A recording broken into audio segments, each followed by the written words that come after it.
भाषा संस्कृतम् सरस भाषा संस्कृतम्।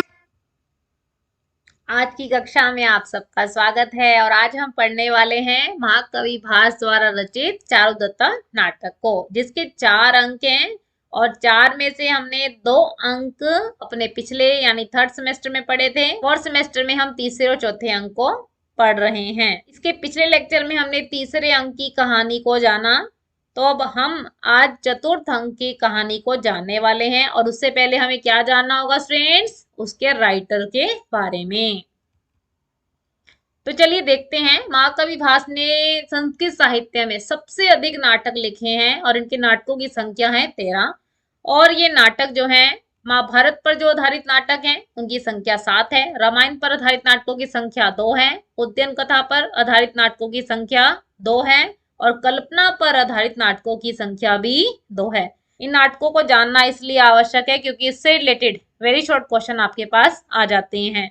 तो देखते हैं महाभारत पर आधारित नाटक कौन से। उरुभंग, दूतवाक्यम, पंचरात्रम, बालचरितम, दूत घटोत्कचम, कर्णभार और मध्यम व्यायोग। रामायण पर आधारित नाटक है प्रतिमा नाटक और अभिषेक नाटक। और उद्यन कथा, राजा उद्यन की कहानी पर आधारित नाटकों की संख्या भी 2 है, प्रतिज्ञा योगंधरायण और स्वप्न वासवदत्तम। कल्पना पर आधारित नाटक है अविमारक और चारुदत्तम। ये आखिरी अंक है आपके पास, कहानी समअप होने वाली है। कौन से पात्र आए, क्या कहानी बढ़ी, तो बड़े ध्यान से पहले इसको शॉर्ट में जानेंगे क्या क्या सीन स्टेज पर कंडक्ट हुए हैं, कौन से पात्र आए हैं, क्या घटनाएं घटित हुई हैं। अगर हम इसे थोड़ा शॉर्टकट में जान लेंगे तो हम कहानी बहुत आसानी से लिख सकते हैं। फर्स्ट सीन में हमारे पास होता है शकार के वाहन का आगमन होता है, सेकंड सीन हमारा सज्जलक का आगमन होता है और थर्ड सीन में मुक्तावली से युक्त विदूषक आता है। यानी चतुर्थ दृश्य में सज्जलक और मदनिका का प्रवेश होता है और लास्ट में क्या होता है, वसंत सेना का अभिसारार्थ गमन। यानी कि समअप हो रही है कहानी हमारी। एक करके हम इन दृश्यों को डिस्कस करने वाले हैं, तो इसलिए इस लेक्चर के एंड तक हमारे साथ बने रहें। चलिए, प्रथम दृश्य की घटना में क्या होता है, शकार के वाहन का आगमन होता है। यहाँ हम देखते हैं कि वसंत सेना और उसकी दासी जो है मदनिका, उनकी आपस में बातचीत चल रही होती है और वह चारुदत्त का चित्र बनाती है, उसके विषय में पूछती है। इसी मध्य क्या होता है, कन्या सेविका आती है और वसंत सेना की माता का संदेश देती है और वह संदेश यह होता है कि शकार जो है उसने अपनी गाड़ी भेजी है और आभूषण भेजे हैं, तो तुम्हें तैयार होकर शकार के घर जाना है। जबकि वसंत सेना बड़े निर्भीक भाव से चारुदत्त के प्रति उस अपने प्रेम भाव को प्रकट करती है, शकार के घर जाने के लिए मना कर देती है। तो ये हमारा फर्स्ट सीन था। अब सेकंड दृश्य हमारा बदल रहा है, वो क्या है, सज्जलक का आगमन होता है। अब आपने तीसरे अंक में पढ़ा कि सज्जलक जो है चारुदत्त के घर से वह स्वर्ण आभूषण चोरी कर चुका है। अब यहाँ पर चोरी करने का उद्देश्य क्या था, अब यहाँ पर खुलेंगे वो रहस्य। सज्जलक जो है एक अच्छा व्यक्ति है, एक अच्छे संपन्न परिवार से संबंधित है, परंतु मदनिका से जो वसंत सेना की दासी है उससे प्रेम कर बैठता है और उसे इस वैश्यवृत्ति के निम्न कार्य से छुड़वाने के लिए वह चोरी करके आभूषण लेकर आता है, ताकि वह अपनी स्वामिनी वसंत सेना को यह आभूषण दे दे और वह उसे मदनिका को छोड़ दे। मदनिका के पास जाता है और मदनिका को चोरी की घटना के विषय में बताता है, आभूषण दिखाता है, तो मदनिका जान जाती है ये आभूषण किसके हैं, मेरी स्वामिनी के ही हैं। ठीक है, तो अब जब उसे पता चलता है कि उसने कहाँ से लिए हैं, चारुदत्त के घर से लिए हैं, तो यह स्थिति मदनिका के लिए बड़ी मुश्किल स्थिति होती है, क्योंकि वह जानती है उसकी स्वामिनी वसंत सेना ने चारुदत्त के घर पे आभूषण रखे थे और उसकी स्वामिनी वसंत सेना चारुदत्त के प्रति प्रेम का भाव भी रखती है। तो ऐसी स्थिति में जब सज्जलक ये आभूषण उन्हें भेंट करेगा तो वह उसे स्वीकार नहीं करेगी, इसलिए मदनिका उसे सुझाव देती है कि जहां से लेकर आए हो वहीं वापस कर दो, अर्थात चारुदत्त के घर वापस लौटा दो।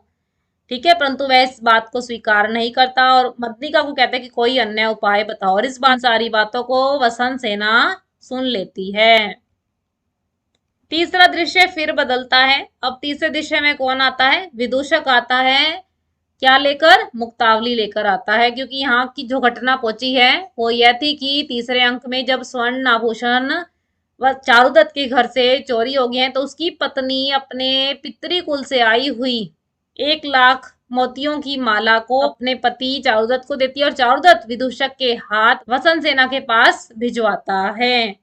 तो अब देखिए यहाँ पर जैसे ही वो मुक्तावली लेकर आता है और उसका मूल्य पूछता है, तो जब वसंत सेना भी प्रश्न करती है कि तुम इस विषय में क्यों पूछ रहे हो, है ना, तो वह बताते हैं कि चारुदत्त से जुए में हार गया और इसलिए उसने इस आभूषण की कीमत की यह मोतियों की माला भिजवाई है।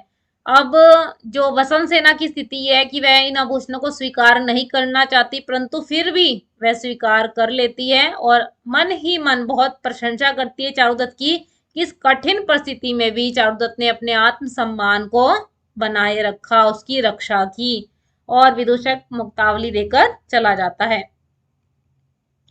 अब चौथा सीन फिर बदलता है, सज्जलक और मदनिका का प्रवेश होता है। अब सज्जलक चारुदत्त का दूत बनकर आता है, जबकि दूत नहीं था, और कहता है कि चारुदत्त ने ये आभूषण जो है आपको वापस भिजवाए हैं क्योंकि इन आभूषणों की रक्षा करना बहुत कठिन हो चुका है। परंतु वसंत सेना पहले से ही सज्जलक और मदनिका की बातों को सुन चुकी थी और इसलिए कहती है कि जहां से तुम लेकर आए हो उसे वहीं लौटा दो, परंतु वह उसे स्वीकार नहीं कर पाता। वसंत सेना मदनिका को उन्हीं आभूषणों से तैयार करती है और सज्जलक के साथ भेज देती है और सज्जलक भी उसके प्रति कृतज्ञता के भाव को प्रकट करता है। और अब कहानी अंतिम मोड़ पर पहुंच रही है। वो कहानी क्या है, वसंत सेना ने सज्जलक और मदनिका को भेज दिया है और स्वयं अन्य दासी के साथ जो है चारुदत्त से मिलने के लिए निकल पड़ी है। आकाश में बादलों की घटा छा चुकी है। चारुदत्त के प्रति जो उसके हृदय में प्रेम की भावना है, भावों को और भी तीव्र करते हैं और इसी के साथ पर्दा गिर जाता है, अर्थात नाटक समाप्त हो जाता है। तो आपने बड़ी डिटेल से चारों अंकों को जाना, तो अब आपके लिए पेपर में इस अंक के सार को लिखना बहुत आसान हो गया होगा। फिर भी आपको कोई डाउट हो, कोई भी क्वेरी है तो आप कमेंट बॉक्स में पूछ सकते हैं। आपकी कोई सजेशन हो नए टॉपिक के लिए तो वह भी आप हमें कमेंट बॉक्स में बता सकते हैं। इसके नोट्स आपको डिस्क्रिप्शन बॉक्स में प्रोवाइड किए जाएंगे, आप उसे डाउनलोड करके पढ़ सकते हैं। अगर आपको ये लेक्चर अच्छा लगा तो स्टूडेंट्स इसे लाइक कीजिए, ज़्यादा से ज़्यादा फ्रेंड्स के साथ शेयर कीजिए क्योंकि आपके कमेंट्स हमें मोटिवेट करते हैं। इस लेक्चर को बनाया क्योंकि स्टूडेंट्स कह रहे थे कि इस बार ऑनलाइन मोड के कारण हमें क्लासेस हम नहीं लगा पाए और ये टॉपिक्स हमें अभी भी ऐसे हैं जो क्लियर नहीं है और पेपर स्टार्ट हो चुके हैं हमारे। तो हमारा प्रयास यह रहा है कि सरल से सरल तरीके से आपको इन टॉपिक्स को पढ़ाया जाए। तो इसलिए अपने फ्रेंड्स के साथ जरूर शेयर कीजिए और संस्कृत की अपडेट्स के साथ जुड़ा रहना चाहते हैं तो चैनल को सब्सक्राइब भी कीजिए ताकि आने वाली अपडेट सबसे पहले आपको मिले।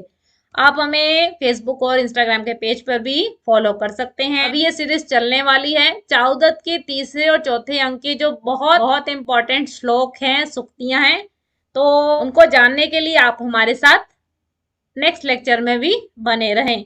तो फिर मिलेंगे स्टूडेंट, तो तब तक के लिए आप सबको दिल की गहराइयों से धन्यवाद। नमो नमः।